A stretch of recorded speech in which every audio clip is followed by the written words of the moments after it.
Jirtan ilmaan Oromoo qaqqaalii baga naga jiraattanii sagantaan guyyaa har'aalee qabadhee isiniif dhiyaadhe guyyaa mara biltsiginnaa jedhaan oollu guyyaa mara waan diinaa qofa haasa'aan oollu guyyaa tokko tokko dadhabbina kennallee haasa'uun barbaachisa. Dadhabbina kenna yoo jedhu paartiilee siyaasaa Oromoo maaltu yeroo mara akka isaan diigamanii fi sababa ta'a jennee ilaalla. Sababbiilee gugurdoo dhaabbilee Oromoo diigan keessa muraasa yeroo dheeraaf xiinxallaa irra godhe qabadhee isiniif dhiyaadhee jira. Yeroo cufa paartiileen Oromoo dargii irraa kaasee haga biltsiginnaa sa'aatii ammaa kanatti mootummaan diigamti. Warra humna mootummaa ta'een diigamanii faca'anii humna dhabanii dadhabanii jijjiirama tokko fiduu malee wagga malaa akka yani maqama paartii tokkooti. Rakkoon sun maali? Rakkoon kun akkami jijjiiramuu qabaa yaada jedhu haganatti mul'ateen qabadhee isiniif dhiyaadhee jira. Na hordofaa share oliif godha. Share oliif godhuun isinitti jabaatti re jabaat. Akkasumatti peejii Oro 360 jedhu kanallee ammallee chaanaalii Oro 360 jedhullee hordofaa share oliif godha. Sagantaa kiyya jalqaba. Tokkoffaa irratti rakkoon paartiileen siyaasaa Oromoo warri Oromoodhaaf qabsaahan Oromoo bakka bu'anii qabsaayan maaliidhaaf diigaman yeroo hunda maaf diigumsi isaan mudataa jennee qabxii jalqabaa yoo kaafne tokkoffaa irratti wantan xiinxalla kiyyaan argadhe dadhabina hooggansa paartiilee. Dadhabina hooggansa paartii afoo deemu ka paartii hoogganu paartii tokko ABO haa ta'u KFO haa ta'u PABO haa ta'u ka fedhe haa ta'u dadhabina hooggansa paartii irraa ufii isaatii yaada jabaa yaada diigamuu hin dandeenye qabatee deemuu yoo dadhabe warra yaada isa caalu qabu warra barnoota isa caalu qabu ka paartii isaa keessa ammoo jiru carraa kennuu fi dhoggatee ganna dheeraaf yoo xiqqaate ganna 20 namni tokkochi aangoo paartii siyaasaa qabatee maqama san ajandama san qabatee ganna 20 haga 25 10 haga 20 taa'u kuni mataan isaa dadhabina hooggansa paartii san gubbaa jiruuti. Jijjiirama ufii isaatii akka fidaan jirre osoo beeku warroota paartii san keessa jiran warra jijjiirama fiduu danda'an osoo beeku jaalala aangootiif ganna dheeraaf hooggansa paartii siyaasaa qabatee taa'u. Kanaaf dadhabina hooggansa paartii siyaasaa san jedhee qabadhee jechuudha. Isa lammataati ofii walirratti duulu. Paartiileen saba tokkochaaf qabsoofna jedhan Oromoon takkatti Oromoo tokkochaaf qabsoofna jedhan dadhabina ufii kakuun hin dandeenye walii cufuu dhiisanii sooshaal miidiyaa irrattis haa ta'u karaa dhuunfaa karaan beekamneen haa ta'u walirratti duulaa oolu duula walirratti banu.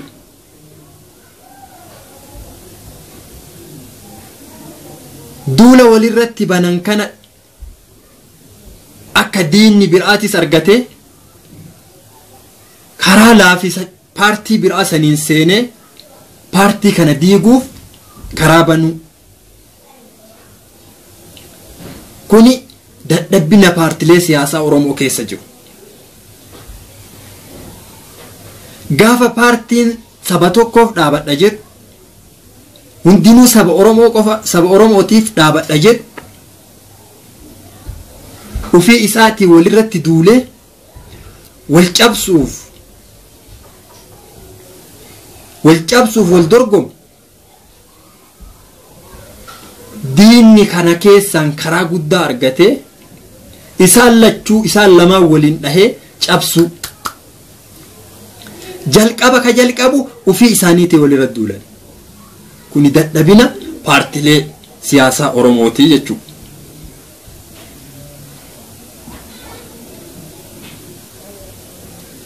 Qabxii ta'an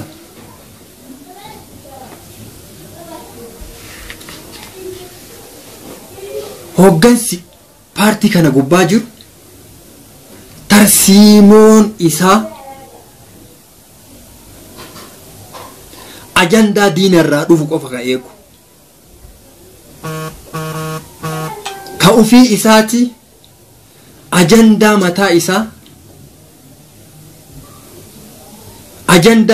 isaa ka ittiin pilaan A pilaan B pilaan C jedhee haga qabxoota na xumura itti godhutti ajandaa mataa isaa ajandaa jabaa qabatee deemuu dhiisee badii diinni dalagu qofa ajandaa godhatu taa'ee badii diinni dalagu qofa yoo taa'ee inni ajandaa godhate diinni ammootu tanaan haga isa dadhabsiise ammallee badii biraatichi inni taa'ee badii inni dalagu tana qofa mormuu tarsiimoo mataa isaan qabu ka ajandaa diinni isaa baasu san cina dhiisee tarsiimoo ufii qabatee galma deemuu san isa geessu dhiisee ajandaa diinni isaa baasu badiilee diinni hojjetu qofa taa'ee san balaaleffatu sanumarratti ibsa baasu sanuma qofa abaaraa oolu dadhabbina paartilee siyaasaa Oromooti.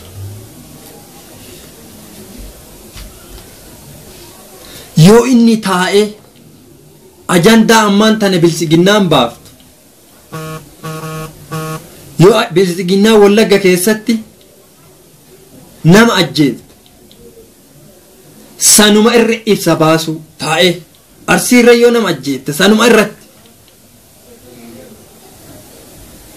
ufii isaatii tarsiimoo ittiin masakamu qabatee deemuu dadhabu tarsiimoo diina isaa ka diinni qabu san caalu ajandaa diinni qabu beekuu dadhabu yoo ajandaa diinni qabu san beeke faallaa ajandaa sanii baase dursee argame pilaana isaanii gaafa fashaleesse humna paartii isaa paartii mootummaa humna mootummaa akka dadhabsiisu wallaalu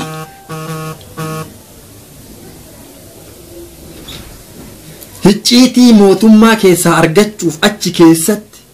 mootummaa keessatti nama ijaarachuu dadhabee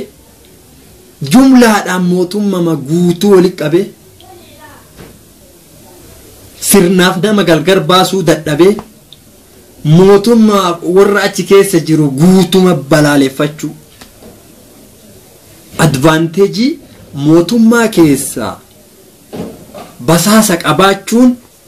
maal akka nama fayyadu wallaalu basaasa mootummaa keessaa yoo qabaatte humna mootummaa kana salphaman nyaatte akka daaraa isa godhuu dandeettu kana dagattee ajandama mootummaan achi gabbaasu qofa sanumarratti waggaa hunda sanumarra ibsa baasuu taa'ee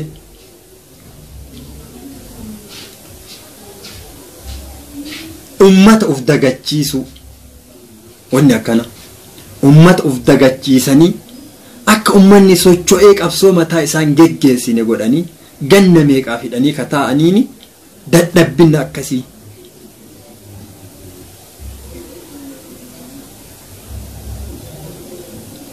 yoo paartilee naannoo biraatiin fakkeenya paartilee naannoo Amaaraatiin yoo wal bira qabdee ilaalte isaantu ajandaa mootummaa baase mootummaan dhimma san irratti iyya. Yeroo wayyaaneen faturte fakkeenyaaf fudhannu. Yeroo wayyaaneen turtetti paartileen naannoo Amaaraa ajandaa mootummaa baaftee mootummaa jarri ajandaa jaraa saniif mootummaan iyyaa oola. Ammoo gama paartilee kennaati taa'eetuma ajandaa mootummaan achi gabbaasu hammeenya mootummaa qofa kana dhaadhessaa oola. Kuni ummata biratti jijjiirama fiduu hin danda'u. Qabxii arfaffaa.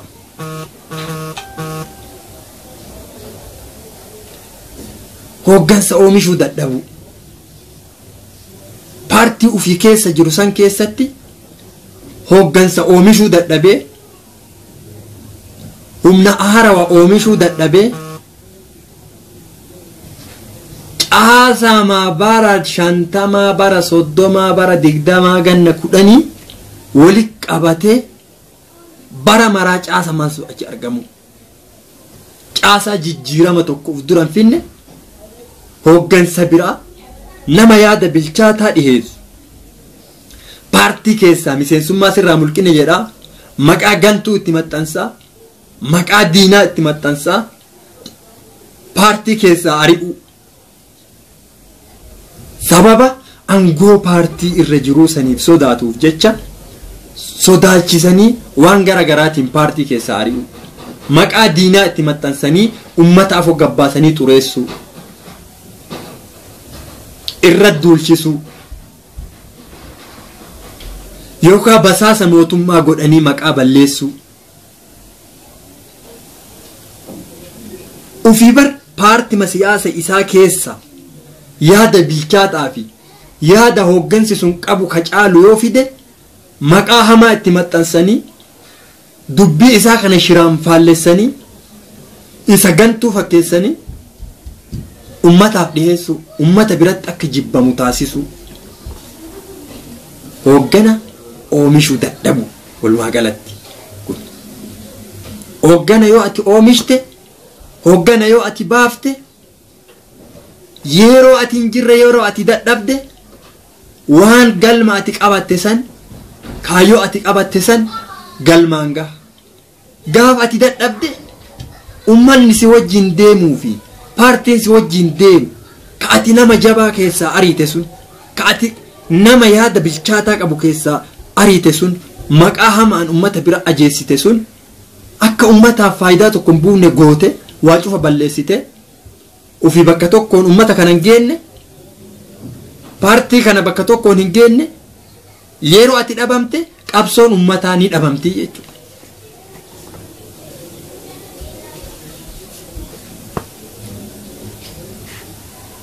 Seenaa saamu. Seenaa qabsaayaan jabaan tokko isa dura hojjate. Kasilaa bu'uura godhamee isa bu'uura godhattee seenaa isarra dabaltee ummata kana hijjifannoo baasuu dandeettu. Xurii itti dibuu fi awwaaluu yaaluu yookaaniif gonkumaa waakkachuu gonkumayyuu waakkachuu maqaa nama paartii keenya keessa hin jiru nama akkanaa hin beennu jedhuunu waakkachuu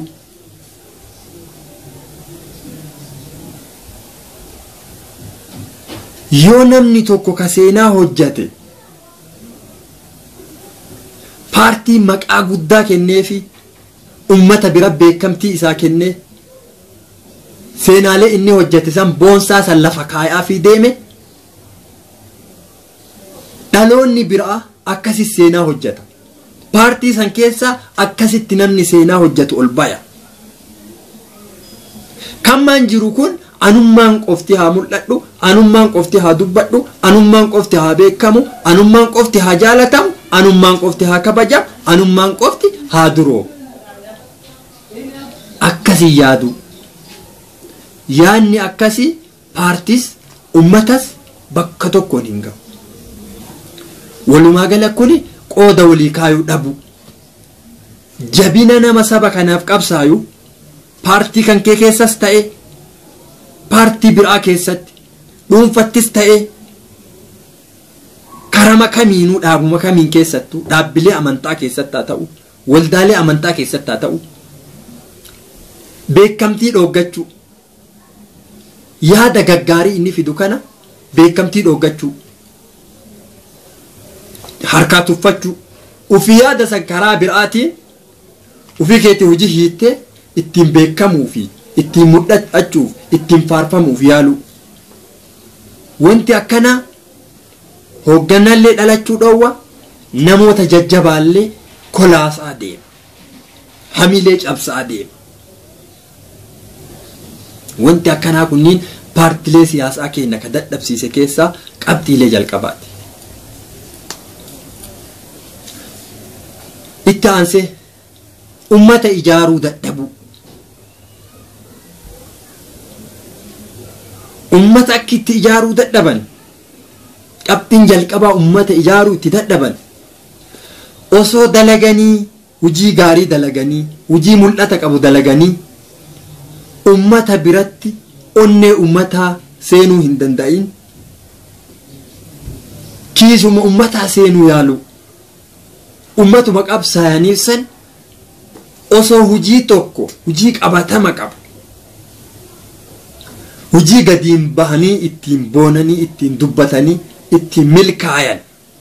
hojjechuun danda'in ummatarraa mallaquma sassaabuuf siistema tolfachuu haala akkanaatitti ummanni ijaaramuu dhiisee mallaquma barbaadaaf qofa waliin nu qaban waan jedhuun walgayiilee isaan waamanuu dhaquu dadhabuu dhaquu diduu tuffachuu paartilee siyaasaa kanaa tuffatee jala deemuu dhagahuu itti dhiisu. Gaafa paartiin tokko mallaqa argachuuf ummatarraa mallaqa argachuuf bololuu dhiisee ummata kanarraa jaalala argachuuf hojjate ummanni ufii waame abbaan qabeenyaa saba kanaa ufii waame mallaqa sii kenna horii sii kenna ammoo keezima ittiin mallaqni argamu baasanii keezii qabsoo dhiisanii kanaan deemu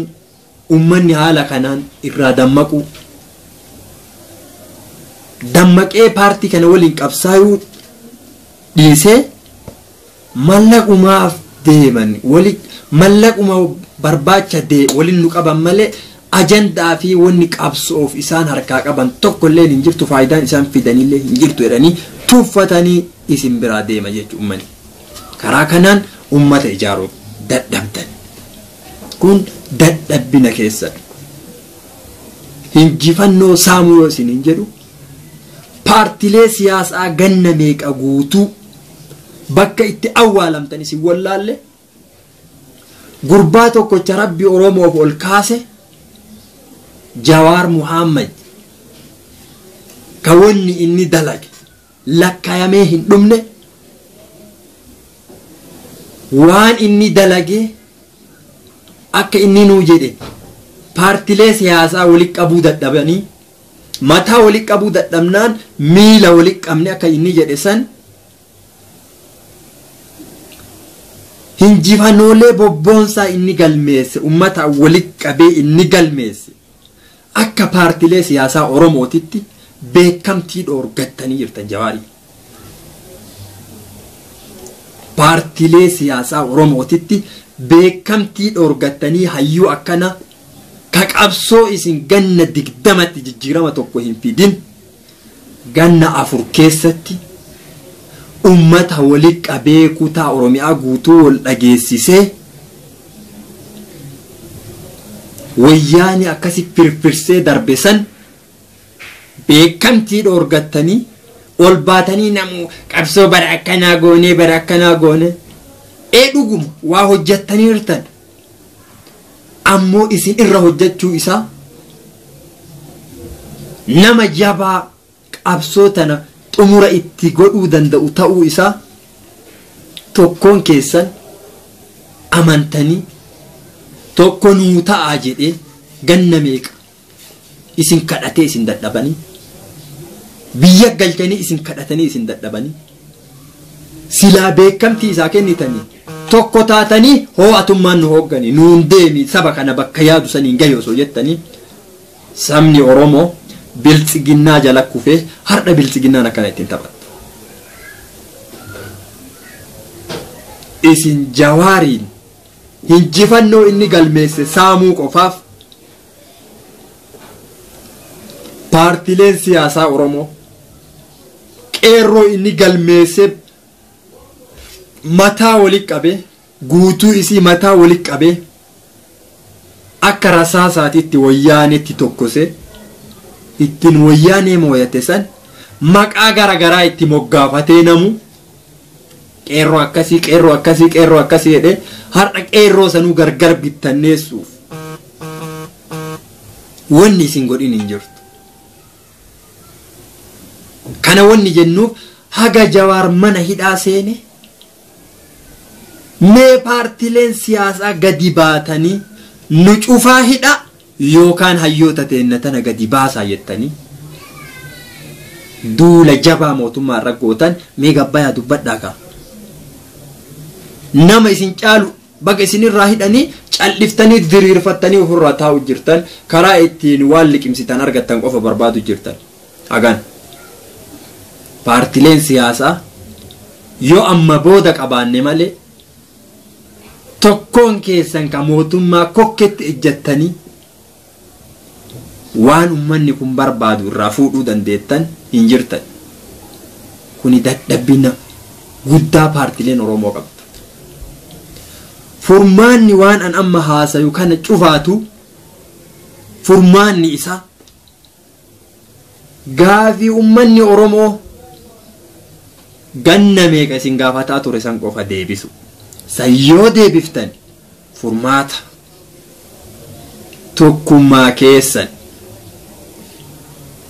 tokkummaa keessan ammallee dadhabbina paartilee siyaasaatiif ka keessattuu dhibdee guddaa ta'e akka paartileen gargar bittannoof paartileenuu bakka 10 hagasitti qoodamtu taasise miidiyaalee Oromoon qabdu keessaa fakkeenyaaf OMN iyyuu haa taatu peejiidha nama Facebook irra guute kana iyyuu haa ta'u hundi keessan rakkoo paartilee siyaasaa keessatti uumamu gamaaf gamanaa waliif fiddanii rakkoo uumamee paartiin bakka lama ta'e gamaa gamanaa waliif fiddanii furmaata fiduu caalaa gama cinaa tokkochaa gortanii dubbii isaa kana ummata dhugaa fakkeessuuf hafarsuu callaan paartilee siyaasaatis humna dhoowwitanii gargar facaaftanii akka faayidaa takka isaan hin buufne godhuu keessatti gahee gugurdaa miidiyaanis taphatee jira. Osoo yeroo paartileen siyaasaa rakkoo garagaraa waliif fidan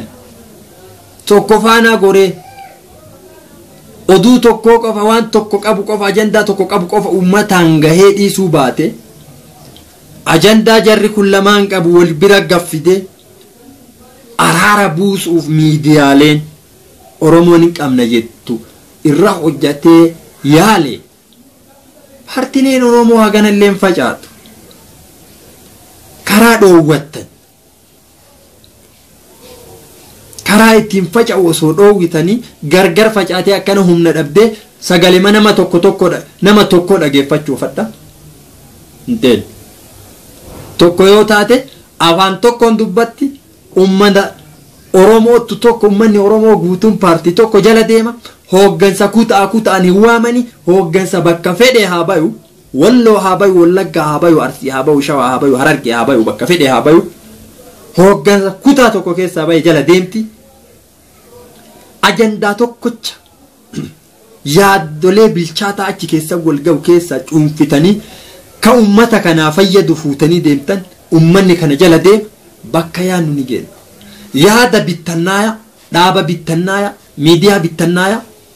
kanaan Oromoon bilisummaan teenna fagoo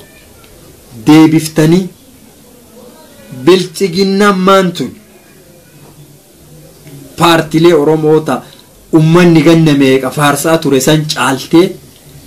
waan argamtu natti fakkaata yeroo tokko akkanan laala maaliif shira feete adaladdu badii feete adaladdu badii dalagaa jirti nama ajjeesaa jirti nama saamaa jirti garuu wal dhageetti badaa ofiillee ammattee deemtiin yeroo tokko OPDO bakka lama qoodamte argineen been laal waanuma irra teette fakkaatti akka gaarallaa bilchiginnaa taate bilchiginnaa fakkaatti ODP taate ODP fakkaatti OPDO taate OPDO fakkaatti paartileen Oromootu wammaa fakkanatti badii warri badii dalaguu badii irra wal fakkaata haqa Oromoo qabattanii wal fakkaachumaaf dadhabdan haqa Oromoo harka keessan keessa jira dhukkubni Oromoo hadda kokkee ga'ee kun harka keessan keessa jira dhugaa Oromoo tana qabattanii maali bakka takka deebitanii hayyoota teennata afaan diinaa jirtu tana gabbaasuu dadhabdanii gaafa muddamtan qofa gaafa muddamtanii isinitti lubbuun dhufte qofa ibsa ijannoo ka ganna meeqa maal Oromoo fayyade kanuma dadhabbina paartilee Oromoo guutuun isii uf gamaggamte madaalarra uf keette dadhabbina qabdu san guutuu qabattee walitti dabalamte jabinaayyoo Oromoo gad hin baane filannoon dhufullee wanni eeggamu tokkollee hin jiru Jawaariin fallee bilchiginnaani dhaabaasuun deemtu warra akka filannoo irra hirmaatu feetu baafte kuno warra yaadaan walii galan Itoophiyaa takkatti alaabaa tokkocha yoo fedhan amantaa tokkochaa fi afaan tokkocha taatu abbaa feete gabbaafte akka paarlamaa seenee yoo yaada isaanii fudhate yoo fedhe paartii ofii diigeetiin akka bilchiginnatti dabalamuuf mana hidhaatii babaasaniiti laalu jiran warra ejjannoon isaanii ejjannoo dhugaa ta'e san baasuun deeman yoo qabsoon ta'e baafte malee yaa Oromoo Jawaar Muhammad akkuma lafeena dhiigammadaa ilaahadhaa iyyafannu san warra iyyaafatu rabbiin nun taasisin Baqqalaa Garbaa Hamzaa Booranaa Abdii Raggaasaa warroota jajjaboo akka sibiilaa kana awwaalaniiti jaarsota kunoo bara maraa ibsuma ijjannoo qofaan jiraattu tuni jijjiirama tokkollee sii fiduun deemtu gadi bahi muradhuuti dhaabbilee tana yookiin bittanneessi waa takka isin hin dhageenyu dhiifurraa arii dhaaba ijaaradhu yoo dandeette ammoo jara mataa walitti qabii hayyoota tana gadi baafadhu kanaan ala filannoon teettanii eddanis hin jiru bilchiginnaan jijjiirama fiddus hin jirtu ajandaa dhiyoo tana baasanii amma akka waan bilchiginnaan naannoo Oromiyaatiif bilchiginnaan naannoo Amaaraa wal fixu jirtu wal lolu jirtu isinii oofan kuni waan ittiin haga yeroo filannoo irratti paartii akkanatti nafxanyaan irraa qabe jedhaniiti hafilattaniif ajandaa filannooti kuni tana beeki nagaa hambulaa sheer waliif godhaa wal biraan gayaa